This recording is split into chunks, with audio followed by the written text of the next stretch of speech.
إن الحمد لله نحمده ونستعينه ونستغفره ونعوذ بالله من شرور أنفسنا ومن سيئات أعمالنا من يهده الله فلا مضل له ومن يضلل فلا هادي له وأشهد أن لا إله إلا الله وحده لا شريك له وأشهد أن محمدا عبده ورسوله يا أيها الذين آمنوا اتقوا الله حق تقاته ولا تموتن إلا وأنتم مسلمون يا أيها الناس اتقوا ربكم الذي خلقكم من نفس واحدة وخلق منها زوجها وبث منهما رجالا كثيرا ونساء واتقوا الله الذي تساءلون به والأرحام إن الله كان عليكم رقيبا يا أيها الذين آمنوا اتقوا الله وقولوا قولا سديدا يصلح لكم أعمالكم ويغفر لكم ذنوبكم ومن يطع الله ورسوله فقد فاز فوزا عظيما أما بعد فإن خير الحديث كتاب الله وخير الهدي هدي محمد صلى الله عليه وسلم وشر الأمور محدثاتها وكل محدثة بدعة وكل بدعة ضلالة وكل ضلالة في النار۔ بزرگوں، نوجوان ساتھیوں، ابھی جو آپ نے خطبہ مسنونہ سنا ہے، یہ وہ خطبہ ہے جسے اللہ کے نبی صلی اللہ علیہ وسلم ہر وعظ و نصیحت کی مجلس میں پہلے پڑھا کرتے تھے۔ عیدین کے دن بھی اللہ کے نبی صلی اللہ علیہ وسلم پہلے یہ خطبہ پڑھتے تھے، پھر اس کے بعد عیدین کے احکام و مسائل اور آئندہ کے لیے پیغامات دیا کرتے تھے۔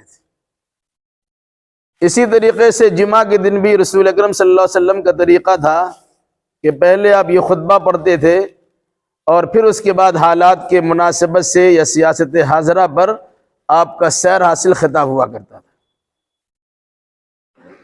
اسی طرح نکاح کی تقریب میں بھی آپ کا طریقہ تھا کہ پہلے آپ یہ خطبہ پڑھتے تھے اور اس کے بعد ایجاب و قبول کرایا کرتے تھے۔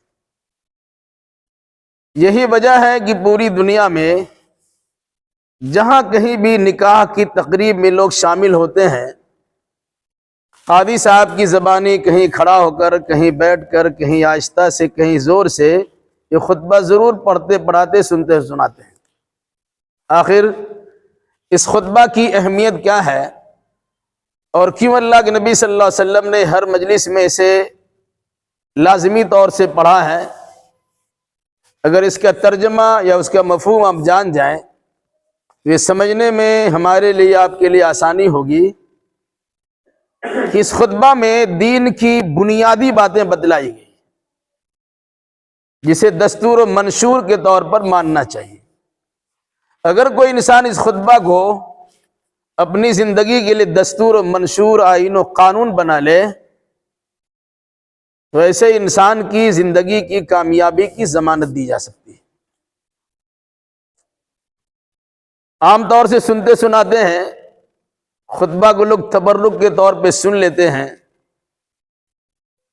لیکن ہماری ذمہ داری ہے کہ ہمیں ایسے پیغام کو ضرور سمجھنا چاہیے۔ اس خطبہ میں سب سے پہلے اللہ کی تعریف کی گئی، اللہ سے مدد مانگی گئی، اللہ سے معافی اور مغفرت کا سوال کیا گیا ہے۔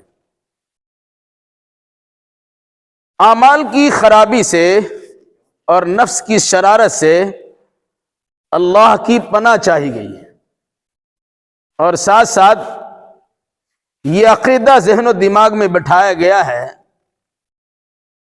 کہ اللہ جسے ہدایت دے دے، صحیح راستے پر چلا دے، دنیا کی کوئی طاقت یا کوئی انسان اسے صحیح راستے سے ہٹا نہیں سکتا ہے۔ اور اگر کسی بدنصیب انسان کے لیے اللہ ہی نے ہدایت کا دروازہ بند کر دیا ہو تو دنیا کے سارے مبلغین اور مصلحین مل کر بھی نہ اس کی اصلاح کر سکتے ہیں، نہ اسے راہ راست پر لا سکتے ہیں۔ اس کے بعد وہ کلمہ پڑھا گیا کہ جس کے اقرار و اظہار کے نتیجے میں ایک غیر مسلم بھی مسلمان بن جاتا ہے۔ ہم لوگ پڑھتے پڑھاتے ہیں، سارے مسلمان پڑھتے ہیں، لیکن اس کی باریکی کو سمجھنے کی ضرورت ہے۔ میں گواہی دیتا ہوں کہ اللہ کی سوا عبادت کے لائق کوئی نہیں، اشہد ان لا الہ الا اللہ وحدہ لا شریک لہ واشہد ان محمدا عبدہ ورسولہ، میں گواہی دیتا ہوں کہ اللہ کی سوا عبادت کے لائق کوئی نہیں ہے، وہ اکیلا ہے، اس کا کوئی شریک نہیں ہے، اور میں گواہی دیتا ہوں کہ محمد صلی اللہ علیہ وسلم اللہ کے بندے ہیں اور اس کے رسول ہیں۔ اس کے بعد اللہ کے نبی صلی اللہ علیہ وسلم نے قرآن مقدس کی 3 جگہوں سے 4 آیات کریمہ کی تلاوت کی ہے، اور وہی خطبہ میں عام طور سے پڑھا جاتا ہے۔ سب سے پہلے سورہ آل عمران کی آیت کریمہ پڑھی گئی ہے، جس میں اللہ تبارک و تعالیٰ نے مسلمانوں کو یا ایمان کے دعوے داروں کو مخاطب کرتے ہوئے اللہ سے اتنا ڈرنے کا حکم دیا ہے جتنا اللہ سے ڈرنے کا حق ہے، اور کوئی انسان اس وقت تک اللہ سے ڈرنے کا حق ادا نہیں کر سکتا ہے جب تک کہ اس کی پوری زندگی اسلام کے سانچے میں ڈھلی ہوئی نہ ہو۔ اس مناسبت سے کہا گیا وَلَا تَمُوتُنَّ إِلَّا وَأَنْتُمْ مُسْلِمُونَ، زندگی گزارتے رہو اس حالت میں تمہاری موت واقع ہوگی تم مسلمان ہو۔ دوسری آیت کریمہ پڑھی گئی جو سورہ نساء کی پہلی آیت ہے، جس میں اللہ تبارک و تعالیٰ نے دنیا کے سارے انسانوں کو مخاطب کرتے ہوئے اللہ سے ڈرنے کا حکم دیا، اور ساتھ ساتھ رشتہ داری کو یاد دلایا ہے۔ دنیا میں انسان آیا کیسے، اس سلسلے معلومات فراہم کی گئی۔ اللہ نے ایک جان کو پیدا کیا، یعنی حضرت آدم علیہ السلام کو بنایا، اسی سے اس کا جوڑا پیدا کیا، یعنی حضرت آدم علیہ السلام کی بائیں پسلی سے حضرت حوا کو نکال دیا۔ اس کے بعد ان دونوں کے ذریعے سے تولد و تناسل کا سلسلہ جاری ہوا، ان دونوں کے میل ملاپ سے عورت و مرد پر مشتمل انسان کی آبادی بے شمار دنیا میں پھیلا تھی۔ کہا اللہ سے ڈرتے رہنا اور جو رشتہ داری قائم کی جا رہی ہے اس کا خاص خیال کرنا۔ اگر اس سلسلے میں کسی قسم کی کوتاہی برتو گے تو جان لو کہ اللہ تعالیٰ تمہاری ساری نقل و حرکت پہ کڑی نگاہ رکھے ہوئے ہیں۔ تیسری اور چوتھی آیت کریمہ پڑھی گئی جو سورہ احزاب کی آیتیں ہیں، جس میں اللہ تبارک و تعالیٰ نے پھر ایک بار اہل ایمان کو، ایمان کے دعوے داروں کو مخاطب کرتے ہوئے کہا اے ایمان والو اللہ سے ڈرو، اور جب بھی بولو تو بالکل سچی بات بولو، پکی بات بولو، باوزن بات بولو۔ پھر اس کا فائدہ بتلایا گیا ہے کہ جو انسان سچ بولتا ہے اللہ اس کے اعمال کو سدھار دیتا ہے، اور ساتھ ساتھ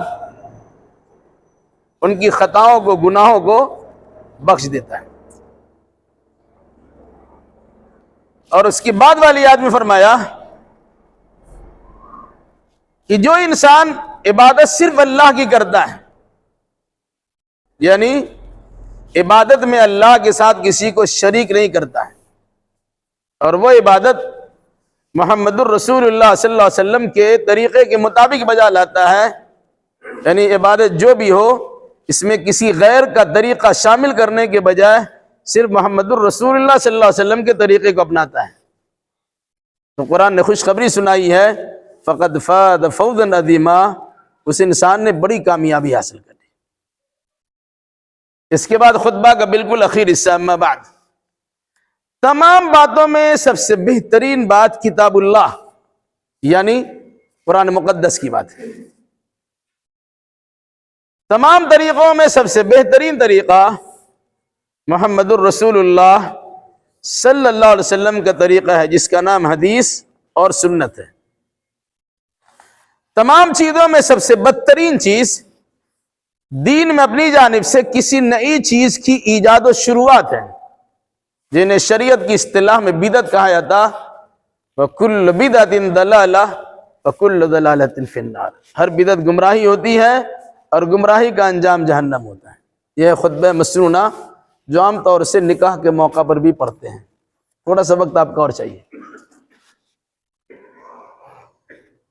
جن آیات کو خطبہ مسنونہ میں شامل کیا گیا ہے اس کی حکمت یہ بتائی جاتی کہ انسان کو معمولی سی تکلیف پہنچتی ہے، راستہ چلتے ہوئے انگلیوں میں ٹھیس لگ جاتا ہے یا تلوا میں کانٹے چبھ جاتے ہیں تو آدمی اللہ اللہ کی رٹ لگاتا ہے، لیکن جب اسے خوشی حاصل ہوتی ہے تو انسان بھولے نہیں سماتا۔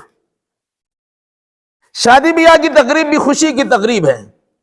اس موقع پر اس آیت کے پڑھنے کا مطلب یہ ہوا اپنی خوشی کی خاطر شریعت اسلامیہ کی دھجیاں نہ اڑانا، بلکہ خوشی کا معاملہ ہو یا غمی کا، اللہ سے ڈر کر انجام دینے کی کوشش کرنا۔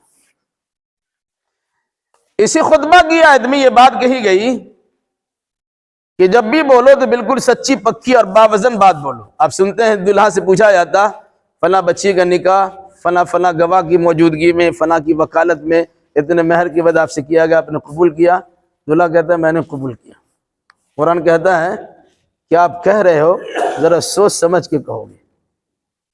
جس وقت تم کہو گے میں نے قبول کیا، اس کی ساری ذمہ داری تمہارے سر آ جائے گی۔ جو کھاؤ گے وہی کھلانا ہوگا، جو پہنتے ہو اسی اسٹینڈرڈ کا پہنانا ہوگا، جہاں رہتے ہو اپنی سہولت کے مطابق وہی رکھنا پڑے گا، اس کے دکھ درد میں تم کو شامل ہونا ہوگا، اس کی خوشی و مسرت میں تمہاری شرکت لازم و ضروری ہے۔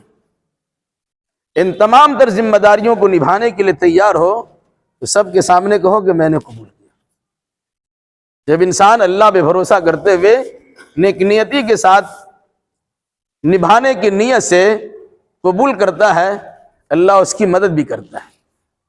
اور اگر خدا نہ خواستہ کسی قسم کی اس میں کوتاہی واقع ہو گئی تو اللہ یاد دلا چکا ہے ان اللہ کان علیکم رقیبا، اللہ تمہاری حرکتوں پہ کڑی نگاہ رکھے ہوئے ہے۔ پھر اس سے پہلے یاد دلا چکا ہے جہاں شادی شدہ جوڑا کی حیثیت سے نئی زندگی کی شروعات ہو رہی ہے، اس مجمع میں شریک سارے لوگوں کو یہ پیغام دیا جاتا ہے وَلَا تَمُوتُنَّ إِلَّا وَأَنْتُمْ مُسْلِمُونَ، کہ حالت اسلام میں تمہاری موت واقع ہونی چاہیے۔ مطلب کیا ہے کہ موت ہمیشہ سامنے رہنی چاہیے۔ اس سے پہلے اللہ تبارک و تعالیٰ یاد دلا چکا ہے کہ اللہ کی نعمتیں تمہیں مل رہی ہے، اس پر اللہ کا شکر بھی ادا کرو۔ شادی شدہ جوڑا کی حیثیت سے زندگی گزارنا چاہ رہے ہو تو اللہ تبارک و تعالیٰ سے بطور خاص مدد بھی مانگو۔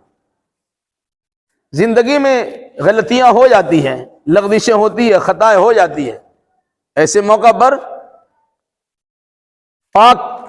پاکیزہ زندگی گزارنے کے لیے اللہ تبارک و تعالیٰ سے مغفرت کا سوال بھی کرو، مغفرت کی بھیک بھی مانگو۔ اور ان تمام چیزوں کے ساتھ ساتھ بطور خاص یہ بات ہمیں یاد رکھنے کا حکم دیا گیا، ہمیں اللہ تبارک و تعالیٰ کی مشیت کا انتظار کرنا چاہیے اور اسی پر اعتماد اور بھروسہ رکھنا چاہیے، ورنہ دنیا کے بہت سارے لوگ آپ کی اصلاح بھی کرنا چاہیں گے، گمراہ بھی کرنا چاہیں گے، لیکن اصلاح اور گمراہ کا سارا معاملہ اللہ کے اختیار میں ہے۔ اگر یہ عقیدہ مضبوط ہوگا نہ کوئی آپ کو بھٹکا سکتا ہے، نہ الٹی سیدھے راستے پہ چلا سکتا ہے۔ یہ خطبہ در حقیقت ایک پیغام ہے، اسی پیغام کی روشنی میں دنیا کے سارے مسلمانوں کو عمل کرنے کی ضرورت ہے۔ نکاح کے موقع پر اسی لیے خطبہ سنایا جاتا ہے تاکہ ایک نئی زندگی کی شروعات ہماری ہو رہی ہے تو محتاط اور احتیاط کے ساتھ زندگی ہماری گزرے۔ اللہ تعالیٰ سے دعا کیجئے اللہ ہم سبوں کو اس خطبہ کو اپنا دستور و منشور بنانے کی توفیق عطا فرمائے۔ ایک بات کہہ کے بعد ختم کرتا ہوں۔ عام طور سے دیکھا جاتا کہ نکاح قبول کرانے کے بعد دلہا سے لوگ کہتے کہ یہ کھڑا ہو گیا السلام علیکم، بڑے بزرگ زبردستی کھڑا کرواتے ہیں۔